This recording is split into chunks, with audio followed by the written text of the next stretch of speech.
जब उसे पढ़ते हैं और जो उसमें लिखा होता है कि ये करना है ये नहीं करना है, उस हिसाब से फिर हम उस गैजेट को चलाते हैं। अगर हम अपनी मनमानी से गैजेट को चलाएं, जो हमारे मन में आए वैसे ही चलाएं, तो गैजेट खराब हो जाएगा। क्योंकि हमने पैसे खर्चे हैं और हमें लगता है कि हमें इसको बहुत संभाल के रखना चाहिए, बहुत ध्यान से इसको यूज करना चाहिए। लेकिन इस ब्रह्मांड में, इस यूनिवर्स में सबसे सोफिस्टिकेटेड गैजेट है ह्यूमन, मनुष्य। और इस गैजेट को चलाने के भी कुछ नियम है, कुछ प्रिंसिपल्स हैं।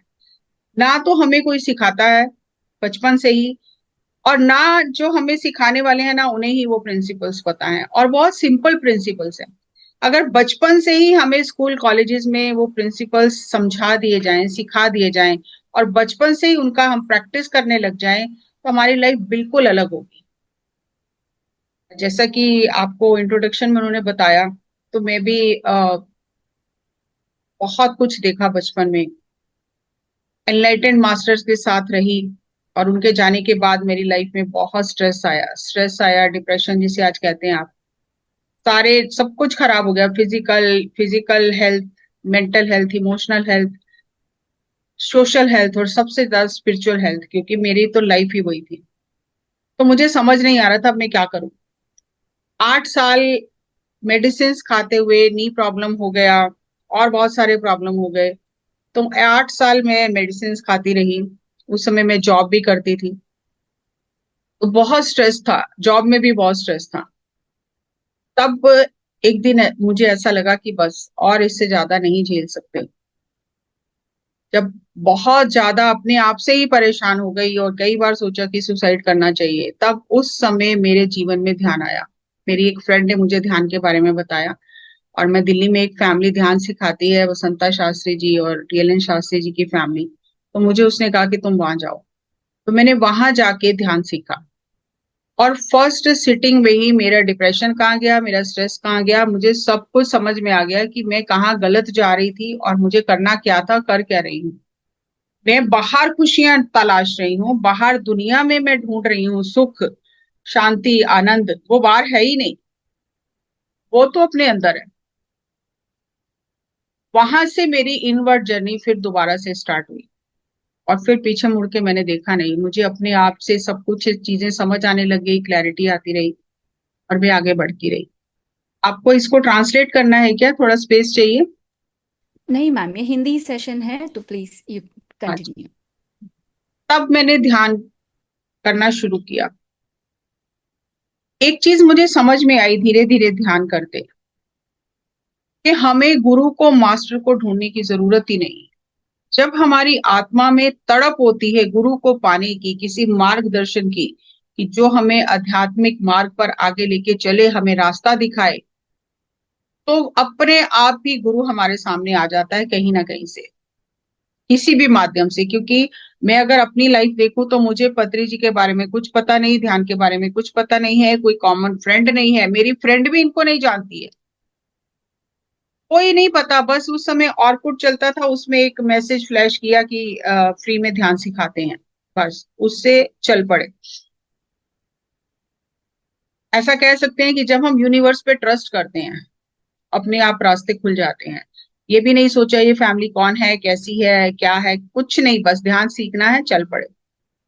और इतना सुंदर, एक इतनी सुंदर दुनिया खुल गई हमारे सामने कि इससे सुंदर कुछ है ही नहीं।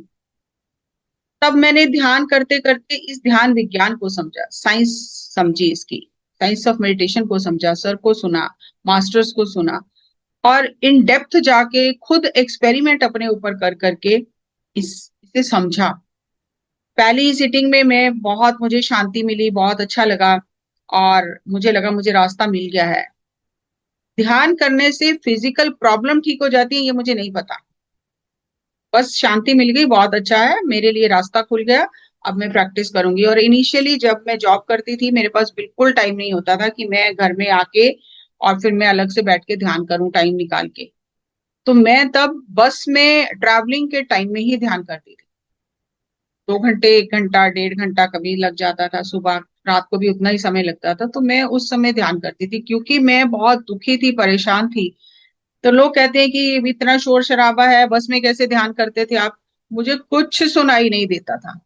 मैं आंखें बंद करती थी, अंदर चली जाती थी, मुझे क्या शोर शराबा इधर उधर का कुछ भी सुनाई नहीं देता था, और इतना डीप चली जाती थी कि शुरू शुरू में मैं अपने बस स्टॉप से आगे निकल जाती थी, उतरना भी भूल जाती थी। फिर वहां से वापस आती थी, क्योंकि उससे नेक्स्ट स्टॉप पे बस खत्म हो जाती थी, वो बस स्टैंड था, उससे आगे बस जाती नहीं थी। तो मुझे फिर वो कंडक्टर कहता था, मैडम इससे आगे बस नहीं जाएगी, कहाँ जाना है आपको। फिर मैं उतर के वापस आती थी। तो जब फिर मैं नेक्स्ट वीक गई वहां पर, तो मैंने उन्हें कहा कि ध्यान तो आपका बहुत अच्छा है, मुझे मजा आ रहा है, लेकिन मैं आगे चली जाती हूँ। फिर मुझे रात को भी पीछे आना पड़ता है, सुबह भी पीछे आना पड़ता है, मेरी आंख ही नहीं खुलती, मुझे समझ ही नहीं आती है कि मुझे उतरना है, याद ही नहीं आता। तब उन्होंने एक चीज बहुत कमाल की मुझे समझाई कि मैडम जब आप ध्यान करने बैठते हो तो आप ऐसा सोच के बैठो कि मुझे 1 घंटा ध्यान करना है या मुझे 45 मिनट ध्यान करना है। बस आप इतना सोच के ध्यान में बैठ जाओ। तो मैंने कहा इससे क्या होगा, कह रहे करके देखो। आज तो हम वर्कशॉप्स लेते हैं, इतनी चीजें हमने जो सीखी लोगों से शेयर करते हैं, उस समय कोई कुछ नहीं बताता था। जो मास्टर सिखाने वाले होते थे, ध्यान के अलावा दूसरी बात ही नहीं करते थे। कुछ भी उनसे पूछो, मैडम आप ध्यान करो, और ज्यादा ध्यान करो, और ज्यादा ध्यान करो। किसी बात का आंसर, ऐसा नहीं कि हर बात का आंसर देते थे, नहीं देते थे। थोड़ा साइंस समझा देते थे, लेकिन हर बात का आंसर नहीं देते थे कि आप खुद ढूंढो, आपको पता चलेगा। तो मैंने सोचा ये एक्सपेरिमेंट करके देखते हैं, तो नेक्स्ट डे मैंने वैसे ही किया। और एग्जैक्टली जैसे मेरा स्टॉप आता था, मेरी आंख खुल जाती थी। तो मुझे लगा घड़ी देखे बिना कैसे ये सब चीजें हो जाती हैं। तब पता चला एक इनर क्लॉक है, खाली हमारी थॉट एनर्जी से चलती है। बस हमने सोचा और वो हो गया। तो ऐसे करते करते बहुत सारी चीजें समझ आई, साइंस समझ आने लगा। और फिर धीरे धीरे मैंने दूसरों को भी बताना शुरू किया। पहले मैं बहुत डरती थी, दूसरों को नहीं बताती थी, क्योंकि मेरी कंडीशनिंग थी शुरू से ऐसी कि जब हम दूसरों को बताते हैं तो उनकी नेगेटिविटी हमारे ऊपर आ जाती है। तो मैं नहीं बताती थी। मुझे लोग कहते थे एक्सपीरियंस शेयर करने के लिए, मैं नहीं करती कि ठीक है, सब ठीक है, ध्यान करो, बस सब ठीक है। फिर धीरे धीरे मुझे समझ में आया कि शेयरिंग का वैल्यू क्या है। फिर सर ने मुझे समझाया, तो एक एक्सपीरियंस शेयर करूंगी कि सर, आप सबको मालूम होगा कि सर सबको एक्सपीरियंस शेयर करने के लिए बुलाते थे। मैं पहली बार एक प्रोग्राम में गई, ध्यान में आए हुए मुझे 6 महीने हो गए थे। एक प्रोग्राम में गई कानपुर। तो मुझे ये तो मालूम था कि सर बीच में से किसी को भी स्टेज पर बुला लेते हैं, क्योंकि हम बाहर से आए हैं दिल्ली से, तो हमें तो जरूर बुलाएंगे। मैं सबसे पीछे लास्ट हॉल में चेयर में बैठ गई, और मैं बिल्कुल ऐसे ऐसे करके पूरा लेट गई चेयर पे कि मेरा चेहरा सर को दिखाई ना दे, ताकि मुझे ना बुलाए। और वही हुआ, सबसे पहले स्टेज पे बैठते ही सर ने कहा कि दिल्ली से जो जस्सी मैडम आई है वो स्टेज पर आ जाए। अब तो कोई ऑप्शन नहीं बचा, तो मैं गई। और वहां जाके सर के जब साथ बैठी स्टेज पे, मैं बिल्कुल ब्लैंक हो गई, मेरे एक शब्द नहीं आ रहा, मैं अपना नाम भी भूल गई कि मेरा नाम क्या है। बिल्कुल टोटली ब्लैंक हो गई। करने का एक्सपीरियंस शेयर करो, एक्सपीरियंस कौन शेयर करे, तो नाम भी भूल गई अपना, तो कैसे शेयर करूं, आवाज ही नहीं निकल रही है। तब सर ने प्यार से मेरे कंधे पे हाथ रखा, जस्सी मैडम अपना एक्सपीरियंस शेयर करो। तब मुझे लगा अच्छा मेरा नाम जस्सी है। तो मैंने वहां से शुरुआत की। लेकिन 2-3 सेंटेंस बोले, और वो भी ऐसे बोले कि जैसे मेरा गला बंद हो गया हो, धड़कन तेज हो गई, हाथों पैरों में पसीना आ गया। तो पता नहीं कितना बड़ा काम करना पड़ रहा है मुझे। फिर सेशन के बाद सर ने मुझे कहा कि जस्सी मैडम, जन्मों जन्मों से यही कर रहे हो, दूसरों को बताते नहीं हो, खुद करते हो और चले जाते हो, तभी कुछ नहीं हो रहा है। अब इस जन्म में दूसरों को बताओ। आज आपका गला खुला है, इसको खुला रखना, अब बंद मत होने देना। तो शेयरिंग करो। तो मुझे लगा कि ऐसे ही कह रहे हैं शेयरिंग करो, मैं तो करने वाली नहीं हूँ, तो मुझे सिर्फ खुश करने के लिए कह रहे हैं कि बहुत अच्छा हुआ। लेकिन फिर वो बात धीरे धीरे ध्यान करते करते समझ में आई कि शेयरिंग कितना इंपॉर्टेंट है। फिर ऐसे बहुत सारे एक्सपीरियंसेस हुए कि शेयरिंग क्यों करना चाहिए। तब मैंने शेयरिंग स्टार्ट किया। फिर धीरे धीरे क्लासेस लेने शुरू किए, वर्कशॉप्स लेने शुरू किए। और इस तरह चलते चलते बहुत सुंदर यात्रा है। और मुझे लगा कि इतनी इजी साइंस है, हेल्दी रखना खुद को इतना इजी है, फिर हम इतना परेशान होते हैं, इतना रोते हैं, इतना दुखी होते हैं, और कोई बताने वाला नहीं है इस साइंस को। और ये साइंस इतनी इजी है। तो मुझे लगा ये तो मैसेज जाना चाहिए लोगों में। तब फिर मैंने उसको साइंटिफिक वे में समझना पढ़ना शुरू किया। अच्छे अच्छे बुक्स जो सर बोलते थे वो बुक्स पढ़ने शुरू किए। फिर उसमें जो चीजें समझ में आई फिर उनको एक जैसे कहते हैं ना इकट्ठा करना शुरू किया। और फिर प्रेजेंट क्योंकि जॉब करती थी बार्कलेज बैंक में एज ए रिलेशनशिप मैनेजर, तो लैपटॉप और ये सब करना तो आता ही था। तो फिर उसको उस तरह से प्रेजेंटेशन बनाना और शेयर करना। और सबसे ज्यादा मेरे को इंटरेस्ट होता था बच्चों को सिखाना चाहिए, स्कूल कॉलेजेस में जाके सिखाना चाहिए, क्योंकि वो राइट टाइम है सीखने का। अभी तो वो लाइफ में जाएंगे, लाइफ धक्के देगी, लाइफ उन्हें सिखाएगी जबरदस्ती, दुख आएंगे, कष्ट आएंगे, और वो फिर टूट जाएंगे अगर उन्हें रास्ता नहीं पता होगा। तो अगर पहले से ही रास्ता पता होगा तो कुछ ना कुछ जीवन में कर ही पाएंगे, इतना भटकेंगे नहीं, इतना दुखी नहीं होंगे जितना हम दुख सहया है हमने अपनी जिंदगी में।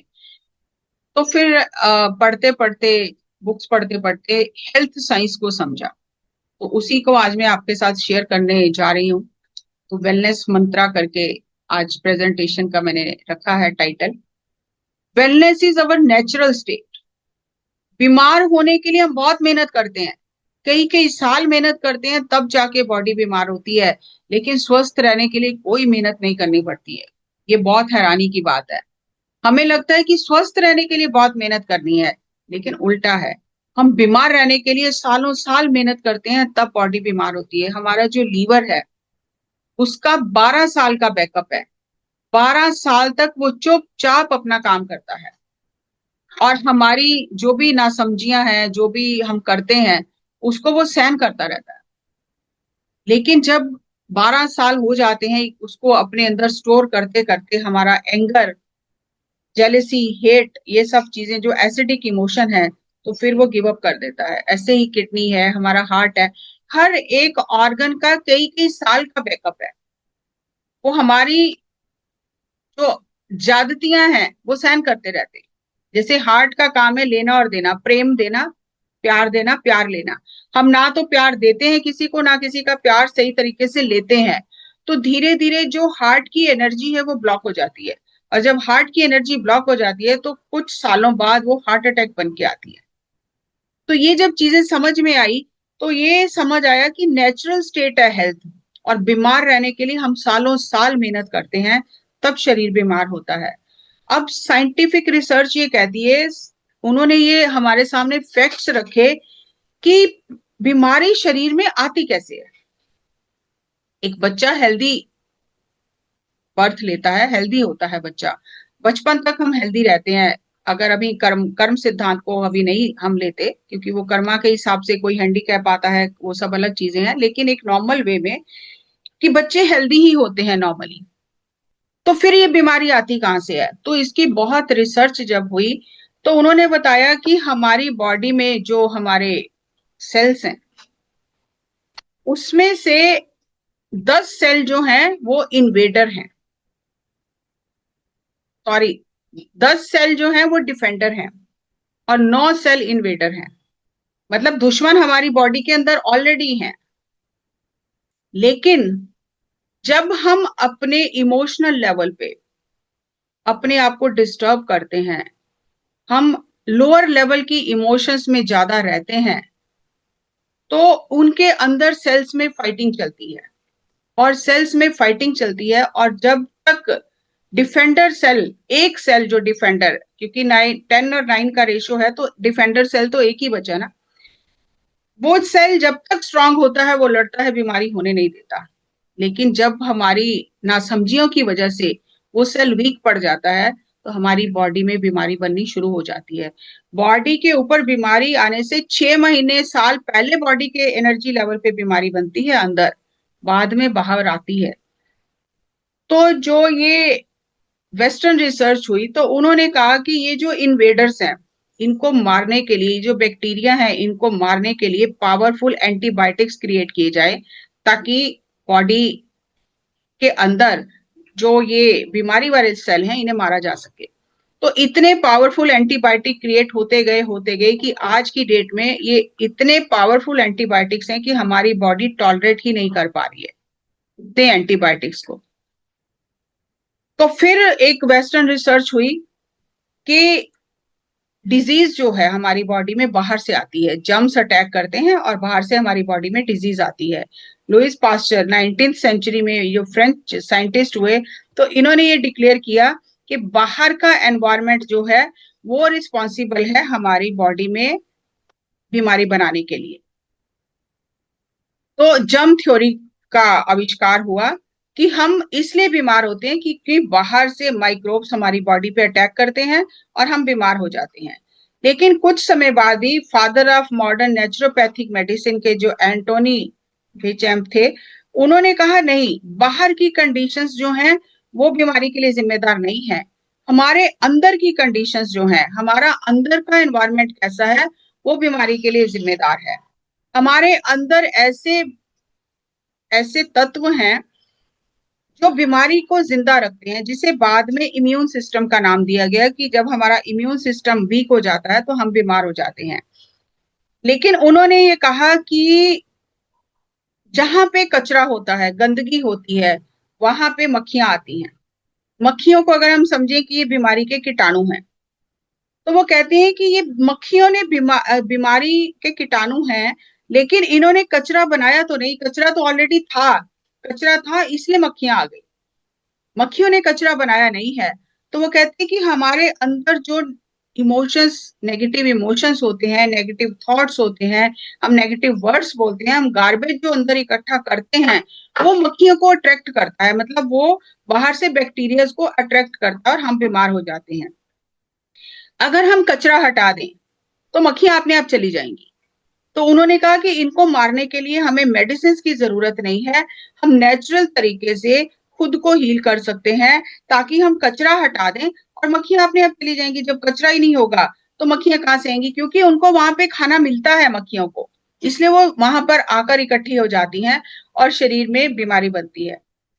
तो वो कहते हैं कि हेल्थ, आज WHO जो वर्ल्ड हेल्थ ऑर्गेनाइजेशन है, वो कहते हैं health is a matter of spirituality too. अगर आप इंसान की जिंदगी से स्पिरिचुअलिटी को अलग कर दो तो कभी भी स्वस्थ नहीं रह सकते। ये WHO का डेफिनेशन है हेल्थ का। अगर व्यक्ति को स्वस्थ रहना है तो स्पिरिचुअलिटी को साथ जोड़ के ही स्वस्थ रह सकते हैं, स्पिरिचुअलिटी को हटा के स्वस्थ नहीं रह सकते।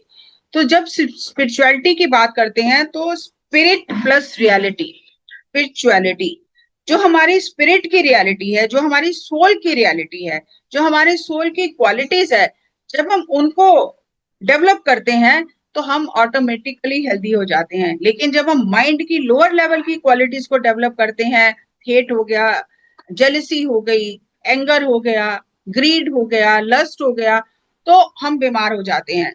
तो इसीलिए उन्होंने कहा कि बीमार होने के लिए लोग बहुत मेहनत करते हैं, स्वस्थ रहने के लिए मेहनत की जरूरत नहीं है। अब अगर ये साइंटिफिक स्टडीज को देखा जाए कि हर 6 हफ्ते में हमारा लीवर बिल्कुल नया हो जाता है, उसके सारे सेल्स चेंज हो जाते हैं, हमारे स्टमक की लाइनिंग हर 4 दिन में चेंज हो जाती है, हमारे स्टमक के सेल्स जो फूड को डाइजेस्ट करते हैं वो चेंज हो जाते हैं,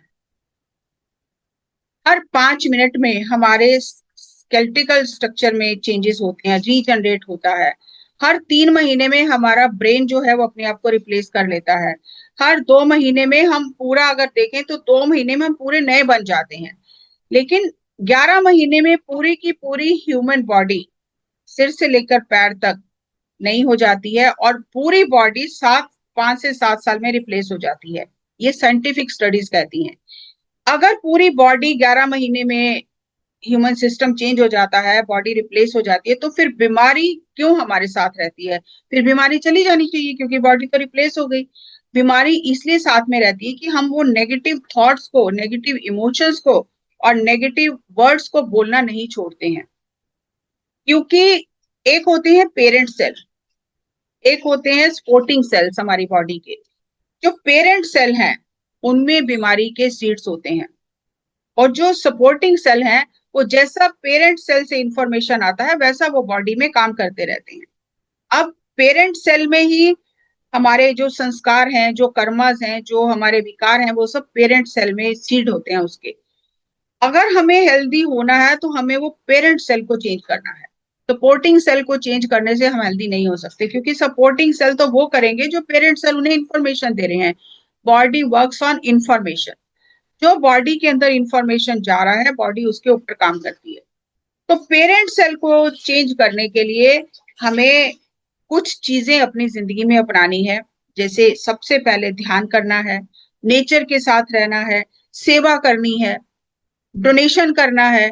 ये सब चीजें जब हम करते हैं तो हमारे पेरेंट सेल की इंफॉर्मेशन चेंज होती है। अच्छे बुक्स पढ़ रहे हैं, अभी तक हमने सुना कैंसर ठीक नहीं हो सकता, बीपी की दवाई लेनी है तो सारी जिंदगी लेनी है, शुगर की दवाई लेनी है सारी जिंदगी लेनी है, तो वही इंफॉर्मेशन हमारे सेल्स के अंदर है। लेकिन आज हम नई बुक्स पढ़ रहे हैं, साइंटिफिक रिसर्च हम पढ़ रहे हैं, सुन रहे हैं, जो ये कह रहे हैं कि आप अपनी बॉडी को खुद ही हील कर सकते हो, बड़ी से बड़ी बीमारी भी ठीक कर सकते हो। तो ये हम बॉडी को नई इंफॉर्मेशन दे रहे हैं कि we have the power to heal. और जैसे जैसे ये हमारे अंदर स्ट्रांग एक हो जाती है, पक्का हो जाता है कि हम पावरफुल हैं और कोई चीज पावरफुल नहीं है, हम खुद को चेंज करके अपने थॉट्स को, अपने इमोशंस को, अपने वर्ड्स को चेंज करके खुद को हील कर सकते हैं। तो जैसे जैसे ये नई इंफॉर्मेशन बॉडी में सिंक करती है, डीप चली जाती है, तो बॉडी उस इंफॉर्मेशन पे काम करना शुरू कर देती है। बीमार होने के लिए सबसे ज्यादा जो चीज रिस्पॉन्सिबल है वो हमारी ओवर थिंकिंग, सोचते ही रहना, सोचते ही रहना। Heaviest weight load we carry is our thoughts. इतना हैवी है कि हम खुद को अपना ही वजन नहीं उठा पा रहे, क्योंकि सिर में थॉट रहते हैं दिमाग में, तो हमारा जो दिमाग है वो काम करना बंद कर देता है, सही तरीके से काम नहीं करता। तो overthinking is the first reason हमें बीमार करने के लिए। और दूसरा, रॉन्ग एक्सपेक्टेशंस। मैं ठीक हूं, दूसरे को बदलना चाहिए, वो ठीक नहीं है उसे बदलना चाहिए, मैं ठीक हूं। तो हम सारी एनर्जी दूसरे को बदलने में लगा देते हैं, जो हो नहीं सकता। हमें खुद को बदलना है, हम किसी को बदल नहीं सकते। साइंस ये कहती है, neurons that fire together wire together. बार बार अगर हम एक ही चीज करते हैं तो वो हमारे ब्रेन के जो न्यूरॉन्स हैं उनमें एक स्पार्क पैदा होता है, और जितनी बार वो उस पाथवे में स्पार्क पैदा होगा तो वो न्यूरॉन्स आपस में जुड़ जाएंगे, जैसे एक मार्ग, एक रास्ता बना लेंगे, और जब भी कोई सिचुएशन आएगी हम उसी रास्ते पर चले जाएंगे, हम नया रास्ता नहीं अपनाएंगे, क्योंकि हम अपने ऊपर मेहनत नहीं कर रहे। अगर मान लो कि मुझे बार बार गुस्सा आता है, हर छोटी छोटी बात पे गुस्सा आता है, तो मेरे जो न्यूरॉन्स है उन्हें ये पता है, वो फायर हो रही है अंदर, तो वो न्यूरॉन्स गुस्से वाले बार बार जुड़ते हैं, और कोई छोटी से छोटी सिचुएशन हो तो मैं हर सिचुएशन में रिएक्ट करती हूँ, रिस्पॉन्ड नहीं करती हूँ, क्योंकि वो पाथवे बना हुआ है और उसी पे चली जाती हूँ बार बार। अब उस पाथवे को चेंज करना है तो उसके लिए मेहनत करनी है, नए पाथवे बनाने हैं। जब नए पाथवे बनाएंगे तो नई स्टोरी लिखेंगे। We cannot create new personality with old thoughts, with old ways. हमेशा हमें नए रास्ते बनाने होंगे, ताकि हमारे ब्रेन में वो जो ऑलरेडी बने हुए हैं गलत रास्ते वो हट जाएं, और हम नए रास्ते, जैसा हम चाहते हैं जीवन वैसे रास्ते बनाएं। तो meditation is the magic to change the entire story. कुछ और करने की जरूरत नहीं है। आपने मेडिटेशन जब करोगे तो ऑटोमेटिकली अंदर की चीजें चेंज होने लग जाएंगी। बहुत सारी मेडिटेशन की विधियां नहीं है, बहुत सारे इधर उधर से चीजें इकट्ठा करके उनको अप्लाई करने की कोई जरूरत नहीं है। सिर्फ और सिर्फ अगर हम सांसों के साथ एक हो जाएं तो ऑटोमेटिकली हमारी बॉडी उस इंफॉर्मेशन पे काम करना शुरू कर देगी। डॉक्टर्स ये कहते हैं कि हमारा सिंपैथेटिक सिस्टम और पैरासिम्पैथेटिक सिस्टम होता है। तो पैरासिम्पैथेटिक सिस्टम जो है वो एक्टिवेट हो जाता है जब हम मेडिटेशन करते हैं। सेरोटोनिन हार्मोन जो है वो बढ़ जाता है।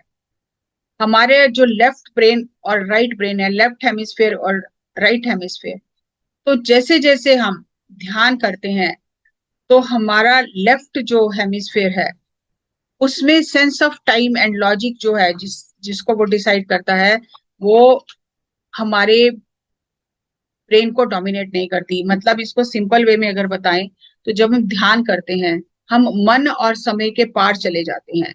हम मन के और समय के बंधन में नहीं रहते, हमें तब पता ही नहीं चलता कि कितना समय हो गया है। जब हम उस लाइन को क्रॉस करते हैं तो हमें पता ही नहीं चलता डीप जाने से कि अब कितनी देर हम ध्यान में बैठे हैं।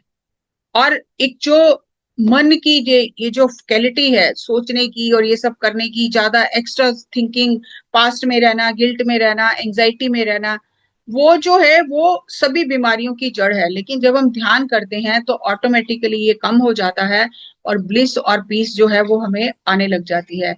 Meditation is a compass for the life journey. अगर कंपास हमने सही प्लेस किया है तो सर्कल सही बनेगा, लेकिन कंपास ही सही प्लेस नहीं किया तो सर्कल सही नहीं बनेगा। आज इंसान की सबसे ज्यादा मुसीबतें किस लिए हैं? क्योंकि वो अकेले कमरे में खुद अपने साथ बैठ ही नहीं सकता है। एक हमारा धा हार्मोन होता है जो हमारे एजिंग के लिए रिस्पॉन्सिबल है। तो जैसे जैसे हम ध्यान करते हैं बीमारी तो जाती ही है, लेकिन धा हार्मोन जो है वो बढ़ने से एंटी एजिंग हो जाती है, मतलब हमारी स्लो डाउन हो जाता है एजिंग का रेट। वाइब्रेंट रहते हैं, सक्सेसफुल रहते हैं, हेल्दी रहते हैं, और बहुत कोई डिजीज जल्दी से हमें अटैक नहीं कर सकती है। तो हम ऑटोमेटिकली, हमारा जब एजिंग प्रोसेस स्लो हो जाता है, हमारा हार्मोन का प्रोडक्शन सही होता है, तो हम हेल्दी हो जाते हैं। और सबसे, ये जो ऑटोमेटिकली हमारी बॉडी के अंदर हार्मोन बनते हैं ये पावरफुल एंटीऑक्सीडेंट हैं, बाहर से लेने की जरूरत नहीं है। कार्टिसोल जो हार्मोन है ये हमारी स्ट्रेस को बढ़ाने के लिए रिस्पॉन्सिबल है। मेलाटोनिन जो हार्मोन है वो इतना पावरफुल है जो नींद में रिलीज होता है। Melatonin hormone is the hormone of night. तो नींद में रिलीज होता है ये, हमारे बॉडी में एंटी कैंसर वैक्सीनेशन बनाता है कि हमारी बॉडी में कैंसर पैदा ना हो। लेकिन अगर हम सही से सो नहीं रहे हैं, अच्छी गहरी नींद नहीं ले रहे हैं, तो ये हार्मोन कम बनता है, और ये हार्मोन कम बनने से ऑटोमेटिकली बॉडी में बीमारियां बननी शुरू हो जाती हैं। और सेरोटोनिन हार्मोन हैप्पीनेस हार्मोन है, और हैप्पीनेस हार्मोन जितना ज्यादा होता है उतना हमारी बॉडी जो है हेल्दी रहती है। तो इसलिए हमें अपने आप को हेल्दी रखने के लिए, हैप्पी रखने के लिए, ब्लिसफुल रखने के लिए बाहर की किसी एड की जरूरत नहीं है। ऑलरेडी हमारा ब्रेथ है हमारे पास। और जैसे जैसे हम अपने ब्रेथ के साथ रहेंगे हमारी बॉडी में सेलुलर लेवल पे चेंजेस आएंगे। हमारी बॉडी के न्यूरॉन्स, जो ब्रेन के न्यूरॉन्स हैं, वो ऑटोमेटिकली चेंज हो जाएंगे। ब्रेन में ग्रे मैटर ऑटोमेटिकली बढ़ना शुरू हो जाएगा, क्योंकि जिधर हमारा ध्यान जाता है वही चीज हमारी जिंदगी में बढ़ने लग जाती है। ये एक हमारी लाइफ का एक समझो प्रिंसिपल है, फॉर्मूला है, wellness mantra. Where the attention goes energy flows, और you create that experience in life. तो हमें हर समय ये चेक करना है कि मेरा ध्यान किधर लगा हुआ है। अगर मेरा ध्यान पास्ट की मेमोरीज को पानी देने में लगा है, उनको बार बार मैं याद कर रही हूँ, और मैं चाह रही हूँ मेरी लाइफ अच्छी हो जाए, नहीं हो जाए, हो नहीं सकता। अगर मैं कंटीली झाड़ियों को पानी दे रही हूँ तो कांटे ही उगेंगे। अगर मैं फूल वाली झाड़ियों को पानी दे रही हूँ, फूल के पौधों को पानी दे रही हूँ, तो फूल जिंदगी में होंगे। लेकिन उसके लिए हमें बार बार चेक करना होगा कि मेरा ध्यान किधर है, मैं क्या सोच रही हूँ, क्या चल रहा है मेरे अंदर, गलत चीजें चल रही हैं, सही चीजें चल रही हैं। तो जिन जिन चीजों की ओर हमारा ध्यान होगा हमारी लाइफ में वही चीजें होने लग जाएंगी। Car run smoothly and requires less energy to go faster when wheels are in proper alignment. You perform better when your energy is in alignment. जब हमारी खुद की एनर्जी अलाइनमेंट में होगी, तो जिस तरह एक गाड़ी अलाइनमेंट में उसके व्हील होते हैं तो बहुत स्मूथली चलती है, इसी तरह जब हमारी ये गाड़ी अलाइनमेंट में होगी तो इसको ज्यादा एनर्जी अपने फंक्शंस परफॉर्म करने के लिए नहीं चाहिए, बहुत स्मूथली चलेगी। अब इस गाड़ी का अलाइनमेंट क्या है? कार के तो चार पहिए होते हैं, हमें पता है, फोर व्हील्स हैं, हमें इन्हें अलाइनमेंट चेक करना है। लेकिन इस गाड़ी के अलाइनमेंट के लिए हमें क्या करना है? हमारे पास तीन चीजें हैं, हमारे थॉट्स, हमारे वर्ड्स और हमारे एक्शंस। अगर ये हमारे तीनों अलाइनमेंट में हैं, यानी जो हम सोच रहे हैं वही बोल रहे हैं, वही कर रहे हैं, तो हमारी गाड़ी का प्रॉपर अलाइनमेंट है। अगर हम सोच कुछ और रहे हैं, बोल कुछ और रहे हैं, कर कुछ और रहे हैं, तो हमारी गाड़ी का अलाइनमेंट बिगड़ा हुआ है। हम कभी भी ठीक नहीं हो सकते। जैसे मान लो कि हमारे घर में कोई आता है जिससे हमारी नाराजगी है, एक एग्जाम्पल दे रही हूँ। अब हम बिल्कुल उससे बात नहीं करना चाहते, हमें अंदर लग रहा है मन में कि ये क्यों आया है हमारे घर, परेशान करने आया है। लेकिन वो बात हम मुंह से बोल नहीं रहे। हम मुंह से कह रहे हैं अच्छा हुआ बहुत दिनों बाद आप आए, हमें अच्छा लगा, लेकिन वो बिल्कुल झूठ है। हमें अच्छा नहीं लग रहा है, हम उसे चाय पानी देना भी नहीं चाहते, लेकिन एक कर्टसी के लिए मजबूरी में हमें चाय भी देनी होगी, पानी भी देना होगा, कि चलो अब आ गया दे दो, लेकिन हमने उससे जो हम कर रहे हैं उससे मतलब नहीं है। हम जो अपने अंदर कर रहे हैं, गलत सोच रहे हैं, बेमन से कर रहे हैं, तो हमने अपनी गाड़ी का अलाइनमेंट बिगाड़ लिया है। उससे उसका कुछ नहीं जाएगा, लेकिन हमारा खुद का अलाइनमेंट बिगड़ने से हमारे अंदर की एनर्जी वीक हो जाती है, हमारी सोल हमारा साथ छोड़ देती है, क्योंकि वो तो जानती है कि हम झूठ बोल रहे हैं, और हमें झूठ और गलत चीजें, दिखावा जो है, हमें वो लगता ही नहीं है कि ये हमारे लिए नुकसानदायक है, ये हमारी बॉडी का अलाइनमेंट बिगाड़ रहा है। और जब बार बार हम अपनी बॉडी के साथ ऐसा करते हैं, अलाइनमेंट उसका बिगाड़ते हैं, तो हम बीमार होते हैं। Claim your power, be a game changer. ठीक है, अभी तक जैसी जिंदगी जी है कोई बात नहीं, लेकिन अभी इसी पल से हम अपनी जिंदगी को चेंज कर सकते हैं। बी अ गेम चेंजर, क्योंकि हम गॉड फ्रीक्वेंसी हमारे अंदर हर समय वाइब्रेट कर रही है। हम सीड ऑफ गॉड हैं, हमें ट्री ऑफ गॉड बनना है। We are the seed, we are a God in a seed form. हमें बनना है God in a tree form. वो गॉड फ्रीक्वेंसी हमारे अंदर है, वो ईश्वर ने हमें दे के भेजा है, पूरी पावर्स दे के भेजी हैं। क्योंकि हमने ऊपर इतना कुछ डाल लिया है, वो फ्रीक्वेंसी दब गई है। तो हमें अपनी उसी फ्रीक्वेंसी को फिर से लाना है, गॉड फ्रीक्वेंसी में हमें वाइब्रेट होना है। हमें अपने अंदर उस फ्रीक्वेंसी को ट्यून इन करना है, ताकि हम हेल्दी रहें, हम उस गॉड फ्रीक्वेंसी में वाइब्रेट करें। जब हम गॉड फ्रीक्वेंसी में वाइब्रेट करेंगे तो हम तो ठीक हो ही जाएंगे, हमारे आसपास जो लोग रहेंगे वो भी स्वस्थ होने लग जाएंगे, उन्हें भी हमारे पास बैठना, हमारे से बात करना अच्छा लगेगा।